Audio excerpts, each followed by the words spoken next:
지난달 30일 날 왜 최태원 회장이 증인으로 채택이 됐습니까? 여기 나와 계시는 유영상 사장을 비롯한 SK 측 관계자들이 제대로 된 답변을 내놓지 못했기 때문입니다. 책임 있는 답변을 못했어요. 어떤 책임도 지려고 하지 않았습니다. 말로만 얘기했죠. 그래서 최태원 회장을 우리 위원회가 증인으로 채택한 겁니다. 근데 최태원 회장의 불주소 사유서를 보면은 5월 15일 에이펙 통상장관 회의를 대비한 암참과의 한미 통상 관련 행사 참석이 예정되어 있어. 물론 뭐 중요한 행사일 수도 있겠지요. 하지만 전 국민의 절반인 2,500만 명의 피해자가 나왔습니다. 아까 영상 안 보셨습니까? 다른 의원 질의 때 여전히 국민들이 힘들고 어렵고 불안하고 호소하고 있는데 왜 최태원 회장은 이런 데 안 나옵니까? 국회에 나오는 게 국회의원들 얼굴 보기 싫어서 그렇습니까? 국회의원들 보러 오는 자리가 아닙니다. 국회의원들을 통해서 국민의 대리자로서 국회의원들이 질의하는 거에 대해서 답변하는 거예요. 뭐가 문제이고 어떤 책임을 질 건지, 왜 이런 대형 사고가 생겼는지. 다시 한번 대한민국의 주인은 국민입니다. 일부 소수의 재벌도 아니고 대법원도 아닙니다. 자, 우리 유영상 사장님. 예. 이번 해킹 사고로 인해 유출된 전화번호, 가입자 식별번호 등 4종의 정보가 개인정보입니까? 아닙니까? 간단히 답변하세요. 예, 개인 정보입니다. 그렇지요. PPT 보시면 나항의 개인정보보호법에 정의가 되어 있습니다. 이게 맞아요. 인정하셨듯이 개인정보입니다.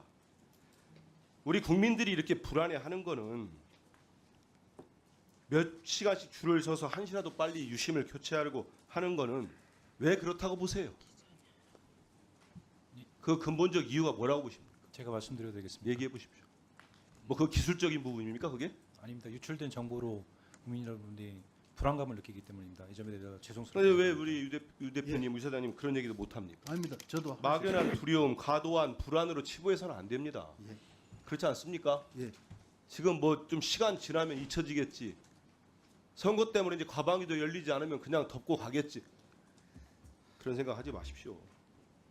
이번에 유출된 개인정보를 바탕으로 불법 유심칩을 통한 신원 도용 등 2차 범죄에 악용될 우려가 유심을 교체하지 않는 이상 존재하기 때문입니다. 맞지 않습니까?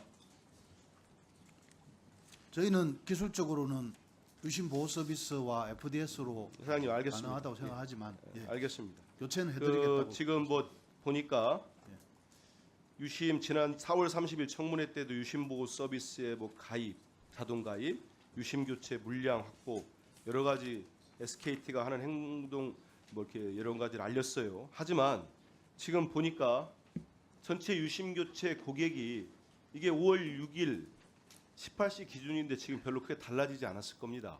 왜냐하면 확보된 물량이 있을 테니까. 맞지 않습니까? 맞습니다. 그럼 지금까지 전체 약 4%, 96%에 해당하는 사용자는 근본적인 해결이 안 됐다고 안 된 거 아닙니까? 맞지요? 유심 교체가 되지 않은 것은 맞습니다. 이런 상황에서 왜 회장은 나오지 않습니까? 장관님, 네. 우리 유상윤 장관님. 그 최태원 회장이 이제 어제 대국민 사과를 했는데 여전히 위약금 관련해서는 이런 답변을 내놨습니다. 지난 30일에 유영상 사장 얘기나 종합적인 검토라는 지속된 입장하고 똑같아요.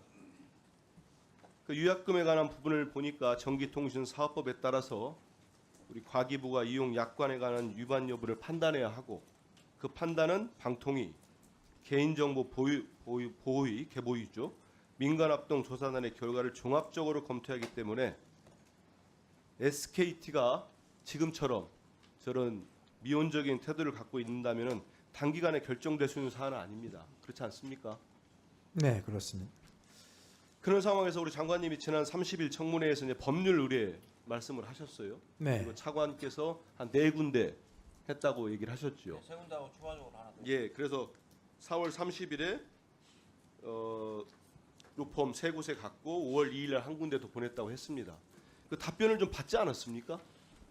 장관님 말씀하셨는데 어제 오전에 일단 받았습니다. 근데 지금까지 저희들이 자료 제출을 해달라고 우리 의원실에서도 계속 요구를 했는데 거부하다가 지금 청문회 직전에 자료를 보내왔는데 역시 도대체 어느 에다 맡겼는지 자체까지도 얘기를 안 합니다. 내용도 좀 얘기를 해야 되는 거 아닙니까? 왜 공개를 않고 있는 거죠? 예, 그 부분은 저희가 의뢰를 할 때 그쪽에서 이런 것은 밝히지 않았으면 좋겠다 이런 걸로 이제 그러다 의뢰를 보니까 우리 해놨거든요. 장관님이나 차관님의 어떤 그런 미온적인 답변이나 태도 때문에 우리 과기부가 SKT에 유리한 쪽으로 법률 의뢰를 한 것이 아니냐 이런 우려가 나오고 있는 걸 알고 계실 겁니다. 의원님 그 법무법인의 이름을 저희들이 공개하지 않는 이유는 내용도 보다 중립적으로 하라는 의미입니다. 그리고 그 어떠한 영향도 없이 그 의견을 달라는 거고 그걸 밝히는 순간 또 그러면 다른 내용 네, 자체를 설명이 비공개라도 좀 제출해야 되는 거 아니겠습니까? 설명을 드리겠습니다. 저희 의뢰할 때 설명을 그런 좀 내용이어서 예, 와서 좀 해주시고요. 제출을 이렇게 예, 이름하고 내용을 좀 하다 보면 듣도록 다 하겠습니다. 제출이 있습니다. 유영산 대표님, 예. SKT 책임과 피해에 대해서는 SKT가 지금 객관적 판단이 우선될 필요가 있다. 그 입장인 거죠. 그 부분도 예, 포함되어 있습니다. 그런데 지금 우리 국민의 피해는 제가 볼 때는 실제합니다. 그렇지 않습니까? 이런 개인정보 유출로 한 불안이 즉각적으로 해소되지 않았죠. 그리고 유심보호 서비스 가입을 위해 기다려 하는 아까 영상도 보고 했습니다만 다른 의원님 때 시간이랄지 우리 국민 모두가 유심 교체를 위해서 길거리에서 보내는 시간들 이거는 다 피해입니다. 그렇지 않습니까? 예, 진심으로 사과드립니다. 그 피해는 뭐 사과는 뭐 당연한 거죠. 근데 피해에 대한 보상 방안이 지금 제시가 안 되고 있어요. 거기에 대해서는 준비가 되고 있습니까? 향후 별도로 그 부분에 대해서는 준비를 해서 말씀드리겠습니다. 그 수동적으로 그렇게 하지 마시고 예. 좀 적극적으로 좋겠습니다. 왜냐하면 지금도 늦었습니다마는 국민들 분노가 더 커지면 기업 전체가 더 어려질 수 있습니다. 그런 판단을 잘 해보십시오.